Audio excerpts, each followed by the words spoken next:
Ladies and gentlemen, please get up for the very funny Seth Milstein.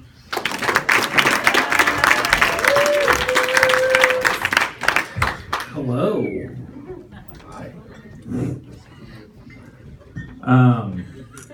I've been writing Bible fan fiction. It's about a disciple who is also a detective in 1940s Los Angeles. I call it the Noir Testament.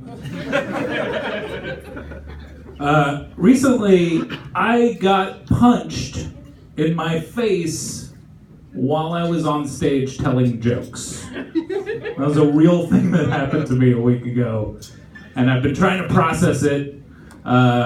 What happened was there was a heckler in the audience, and I made a couple of remarks about the quality of his neck tattoo.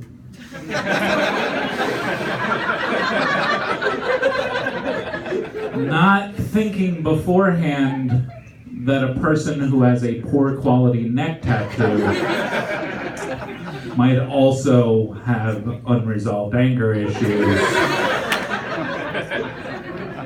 And then he walked onto the stage and then punched me in my jaw, and then somebody pulled him off stage, and I was trying to deal with that, and then I was like, hey, I don't think you're allowed to be here anymore, and everyone agreed with that, but then I was like, I had that thing where I was like, ooh, I just got punched, and I didn't punch anybody, and so now I have some residual punchies in me,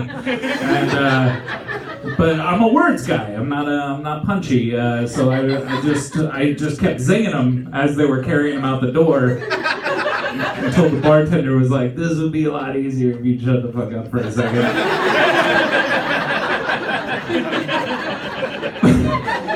But he did, as he was going out, as they were dragging him out of the bar, he kept yelling at me like, "Wait till I see you on the street, bro. I'm gonna kill you if I see you on the street, bro."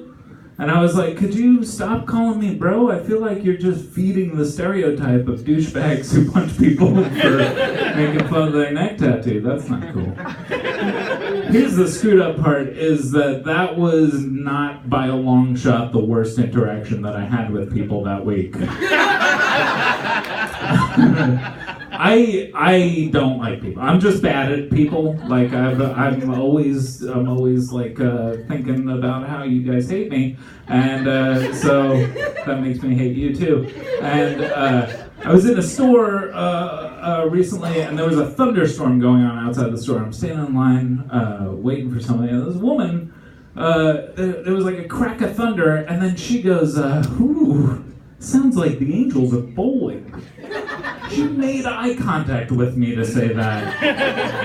That's fucked up. I should never have to respond to that sentence. Here's the thing. She was not like a 70-year-old woman where like it's different times and we react differently to thunder or whatever. She was like a little bit younger than me. Like she did that. I was like, where's your phone? You should be looking at your phone now instead of saying words to anybody ever. But like the fucked up thing is my immediate reaction. Like she said that to me, and I was like, and like she had a big smile on her face, and her eyes were really wide, and I felt bad for her. She looked like an animal that was lost in a Disney movie.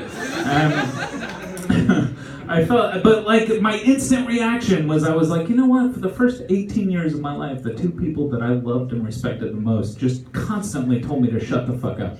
And I don't like this lady rubbing her nice privilege in my face. Like, that's not cool. I gotta think about how your parents were nice to you and liked you and shit. That was fucked up.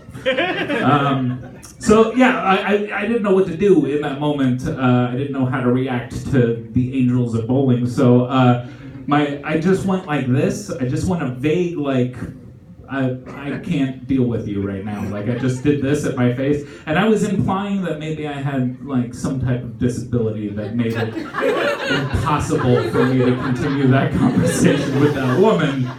And she was like, "Oh my God, are you deaf?" And like I didn't want to lie. Like I feel like it would be bad. Like that would be, I don't want to use someone else's disability just as an out. But I did want a medical out of this conversation. And she was like, "Are you deaf?" And I was just like, "Yeah." she paid for her shit and she started walking away and she turned around and she goes, "Oh, are you dumb?" And I was like, "No, you're fucking dumb. You're dumb, lady." Angels are bowling. I went to a party. I went to a party and I got roped into one of those conversations where I knew one person in a circle of like 15 people that were all talking, and then my guy left, and I was just stuck with strangers. And one of the strangers like does that thing. There was like a little lull in the conversation, and she pops her head up and she goes, "Hey, what's your guilty pleasure?" I hate the fucking guilty pleasure conversation. Because what that means is I want to tell you what my guilty pleasure is. And then what the words guilty pleasure, what that means is, look, I like a thing that's dumb. And I'm smart enough to know that that thing's dumb, but I'm too dumb to not like that thing. That's what that means. And like, I think those people, in the moment, they think that they're having like, they think that by having this conversation, it makes the fact that you fucking like, you know, friends or whatever, like acceptable, and it doesn't make it acceptable.